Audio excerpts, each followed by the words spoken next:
France, Algérie, Maroc, le chantage aux visas est terminé. La crise des visas entre la France et les pays maghrébins arrive à sa fin.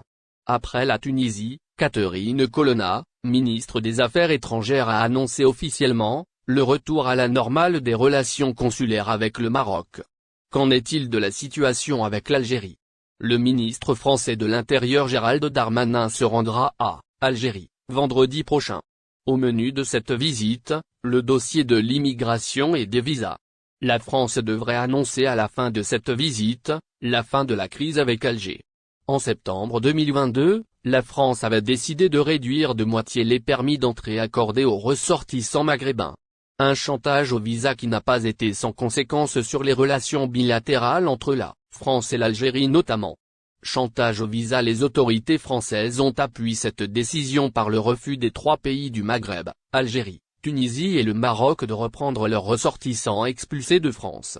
Paris entendait mettre la pression sur les gouvernements pour les forcer à délivrer les laissez-passer consulaires nécessaires pour le rapatriement des sans-papiers étrangers. Vendredi, la ministre française des Affaires étrangères, Catherine Colonna, en visite au Maroc, a annoncé la fin de la crise des visas.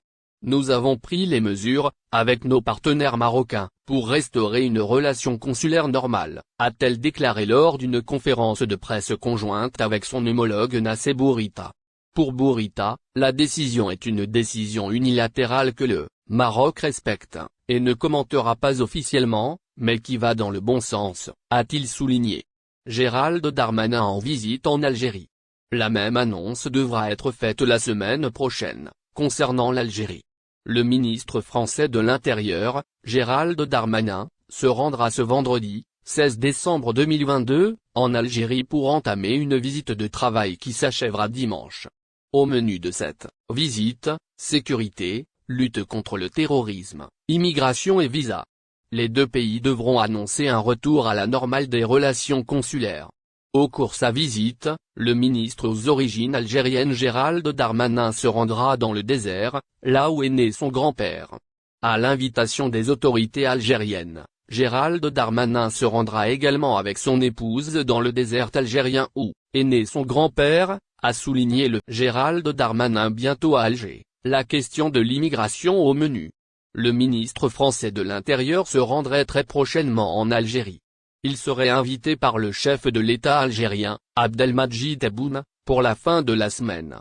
Si rien n'a vraiment filtré sur les raisons de cette visite, il est plus ou moins facile de deviner que la question migratoire sera amplement évoquée. En effet, à la veille de l'adoption d'une nouvelle loi sur l'asile et l'immigration, le ministre français en profitera certainement pour amadouer l'Algérie en vue de l'amener à rapatrier plus facilement les Algériens en situation irrégulière sur le territoire français.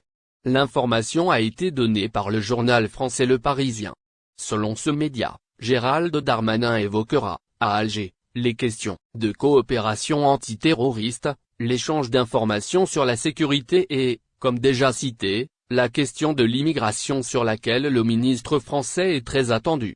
En effet, le projet de loi, qu'il est en train de piloter actuellement, se focalise en grande partie sur les expulsions avec leur corollaire les obligations de quitter le territoire français. Or, pour ce faire, la collaboration de pays tiers, dont l'Algérie, est indispensable. Et la réticence de ces pays à reprendre leurs ressortissants n'est que trop connue. À Alger, Gérald Darmanin tentera, en toute logique, de négocier ce point sans lequel son projet de loi sur l'asile et l'immigration serait comme amputé. Darmanin en Algérie en compagnie de sa femme. Par ailleurs, selon des sources citées par Le Parisien, cette visite va aussi revêtir un caractère plus personnel. En effet, contrairement à ses habitudes, Darmanin sera accompagné de son épouse Rosemary, également invitée pour partager avec lui ce moment particulier. C'est lié à mon histoire personnelle avec l'Algérie. Nous avons bien évidemment accepté, mais avec l'autorisation du président de la République Emmanuel Macron, aurait précisé, avec prudence l'intéressé auprès de la même source. Rappelons que le ministre de l'Intérieur est le petit-fils de Moussa Ouakid, tirailleur algérien engagé dans l'armée coloniale, mobilisé en 1939 en France où il est fait prisonnier par les Allemands, avant de s'évader puis de s'engager dans la résistance. Pour saluer sa mémoire, explique Le Parisien, Darmanin pourrait donc profiter de cette occasion, si les conditions le permettent, pour aller avec sa femme dans le village natal de son aïeul, au cœur du désert algérien. Ce qu'il n'a jamais eu l'occasion de faire auparavant. Pour rappel, dans la perspective de réchauffer les relations entre Paris et Alger, le président français Emmanuel Macron s'est rendu en Algérie, le 25 août 2022, pour une visite officielle de 3 jours. Les deux présidents se sont mis d'accord pour renforcer les liens entre les deux pays. Plusieurs domaines de coopération ont été repérés et une déclaration commune pour une dynamique irréversible dans les relations des deux pays a été signée. Cette visite a été suivie de celle d'Elisabeth Borne, accompagnée de 16 ministres, en date du 9 octobre 2022, en vue de tenter de mettre en application ce sur quoi les deux présidents s'étaient mis d'accord. Il va sans dire que la visite de Darmanin s'inscrit dans la même perspective, mais son statut de premier policier de France fera que l'exécution des actes sera en tête de liste de ces Air Algérie ouvre une nouvelle ligne France-Algérie. La compagnie aérienne nationale Air Algérie a annoncé, ce jeudi 15 décembre 2022, l'ouverture d'une nouvelle ligne au départ de la France vers l'Algérie. Cette nouvelle ligne intervient dans le sillage de la décision du retour au trafic aérien d'avant la crise sanitaire. Les bonnes nouvelles se suivent du côté de la compagnie nationale Air Algérie, qui a repris progressivement son programme de vol à l'international, s'apprête à renouer avec 100% de ses capacités d'avant la pandémie. Ce retour à la normale est prévu à partir de mars 2023, selon le président directeur général de compagnie Air Algérie, Yacine Benzlimane.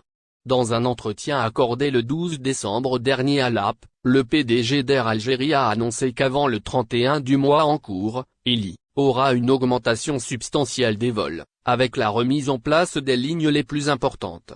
Yacine Benzlimane a également indiqué que le plan d'action de la compagnie nationale, qui s'étalera jusqu'en 2025, prévoit l'ouverture de 18 nouvelles liaisons en tout. Air Algérie annonce l'ouverture de la ligne Lyon-Annaba. C'est dans cette optique que la compagnie Air Algérie, qui s'apprête à acquérir 15 nouveaux avions a annoncé ce jeudi 15 décembre l'ouverture d'une nouvelle ligne au départ de la France. Il s'agit de la ligne Lyon-Annaba. Air Algérie a le plaisir de vous annoncer l'ouverture de la ligne Annaba-Lyon-Annaba, tous les mardis et jeudis, lit-on en effet dans le communiqué de la compagnie aérienne publié sur Twitter. N'oubliez pas abonnez-vous à notre chaîne Olive News et activez les notifications pour recevoir nos publications en temps réel.